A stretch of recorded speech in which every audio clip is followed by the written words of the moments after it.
Hello everyone, welcome back to my channel. So we are continuing our top 5 diagnoses that you shouldn't miss in ER when you are a junior resident or whoever covering the ER. This is a very common diagnosis, spinal trauma, and we make sure not missing any important finding in these patients. So this is a basically 16-year-old patient came with a motor vehicle accident, MVC, and then you're looking at the spine of a 16-year-old, so it shouldn't be any malalignment, it shouldn't be any degenerative changes. This is a pretty young person.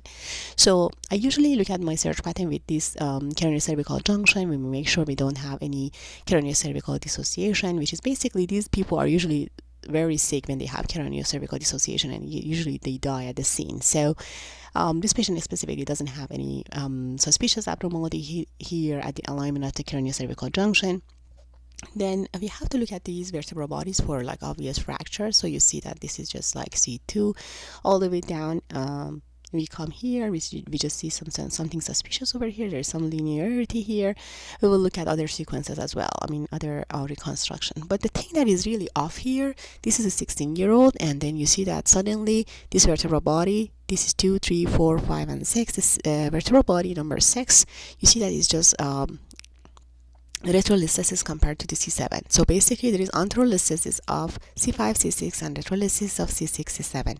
So this is odd. If this patient was 80-year-old, okay, you can say, okay, this might be degenerative listhesis, but this patient is 16-year-old. So this is very suspicious for some sort of traumatic injury, traumatic malalignment. And then if you look at this spinous process, you see that this spinous process is widened over here. And then if you just look more closely, you see that, okay, this facet process is also here fractured and displaced. Okay, so we are dealing with some sort of fracture dislocation here. And if you look at this coronary reconstruction, you see that, okay, we see the cervical junction is in good alignment, but we see that this fracture going into the C5 vertebral body, going into the transverse process, and also involving the facet joints, as we saw on the sagittal. And also here we see it on the coronal as well, that it goes into the facet joint. And if you look at the axial, so you see that this fracture going into the vertebral body, going into the posterior elements, involving the lamina, involving the transverse foramen. Okay, so when we are describing these fractures, it's important to talk about different columns, anterior and posterior column, and then because neurosurgery or orthopedic surgeons that they are just going to deal with this spine fractures, they're just going to stabilize the patient if they are not stable, if there is a risk for spinal cord injury. So that's why we have to discuss if this fracture only involving the anterior column or it also involves the posterior elements. Like this specific fracture, it goes into the posterior cortex, so there's a risk that it might be some sort of hemorrhage going into the spinal canal and has mass effect on the cord. And also the other important thing here, it involves the posterior element, so then we are going to be suspicious for some sort of a spinal fracture instability. And then the other thing that is very important, always make sure you looked at these transverse foramen, and this is a fracture line going into the transverse foramen here, so there is a risk for vertebral artery injury. So that's another thing that we need to basically pay attention.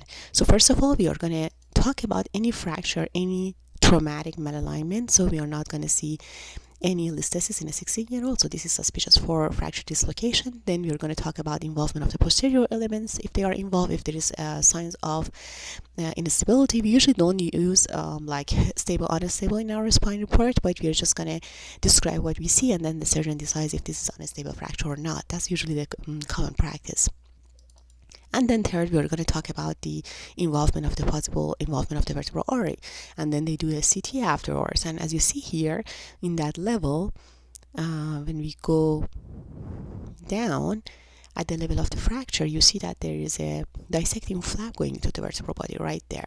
So this is a dissecting flap that is involving the vertebral body at the level of the fracture. So this is also vertebral artery dissected. So this is very important to always pay attention. If you have a CT in your institution, you just want to make sure that there is no vertebral artery injury. Okay, so in these situations, usually the next thing we get is going to be MRI, because we want to look for signs of ligamentous injury. We want to look for any cord injury and all stuff. So usually institutions, in our institution, they usually order MRI. Okay, what we are looking in MRI, so we are looking for the same stuff that we already see. We know that there is a fracture dislocation, and then this patient went to the OR, and now we see the post-surgical changes, because you see that the fracture dislocation actually is fixed. So they just did surgical hardware here, and they are fixing this vertebral body that was retropulsed into the spinal canal. But now we see that this cervical cord has a spinal cord injury due to that traumatic retrolisthesis. Basically, you see that there is a cord edema, there is some areas of T2 hypointensity that is basically blood product. So this is a traumatic cord injury with abnormal edema, abnormal signal within the cervical cord. And then now our job is just talk about a ligamentous injury here in this MRI. So if you look here, you see that this is a stir sequence, and the way I know everything, the fat is going to be dark because it is a fat sad sequence, and then everything that is bright basically is abnormal and is a signs of edema. So if you look closely, so we didn't see any obvious fracture in these vertebral bodies. It was just like C5 and C6. But if you look closely, this one, 3, 4, 5, 6, this and this vertebral body, and also this one, has some abnormal signal in them. And this is the macrotrabecular traumatic injury. They are not necessarily abnormal in CT, but here when we see the marrow, it looks like there are some macrotrabecular injury in these vertebral bodies without losing height. So this is another important thing that we need to pay attention. Okay, we look at the vertebral bodies, we look at the spinal cord, now we need to look at the ligaments. So if you look for ligamentous injury, you look for any abnormal edema that is indirect sign of the ligamentous injury. So you see that this is the perivertebral soft tissue. Again, in a 16-year-old, this is completely abnormal that you have all these edema spanning from C2 to C5. So this is an indirect sign of ALL injury here. And then you're expecting that because basically this vertebral body was completely retropulsed and alignment was just not correct. So that's the reason you probably have some ALL injury here, and then in this region that basically they also repaired it. So you see that the PLL is disrupted over here, and then also you see that this is a ligament of flavum, this dark line, and this is the PCL. So you see both of them are disrupted. So this is disruption of the PLL, and this is the disruption of the ligament of flavum over here. So we have ALL injury, PLL, ligament of flavum, and then now we need to look at the soft tissues. This is the region that we call nuchal ligament. You see that there is a lot of edema here. So there are some vasculature, but we have more T2 bright rather than just being vasculature. So this is basically ligamentous injury in this area, spinal soft tissue injury. And then you see a lot of edema in the expected location of the supraspinatus ligaments and also interspinous ligament. So this patient has extensive ligamentous injury that just made the fracture unstable, and that's why they went in and just fixed the fracture right away. Okay, the other thing that is very important, and if this patient didn't have a CTA to look for dissection, we have this actual sequence to look at the vertebral artery. So make sure on each spine MRI that you do, if it is trauma or not, make sure you look at the vertebral artery flow voids, which are T2 dark. So let's follow this one. So it goes all the way down, down, down, and then now we see that this flow void compared to the right is gone. You see that there is just like some sort of brightness coming on. There's brightness coming on. You see this a crescent of brightness, and this was corresponding to area of dissection that we saw on the CTA. So remember, loss of flow void is on MRI corresponding to the dissection, or like basically vertebral artery injury. In this case, it was dissection because it was a traumatic injury. And if I show you the T1 sequence, so you see that this intramural hematoma in the vessel wall that looks like T1 bright because it's a T1 sequence. So very beautiful case of dissection, as you see, vertebral artery dissection with loss of flow void and T1 brightness on the T1 sequence that is consistent with a vertebral artery dissection.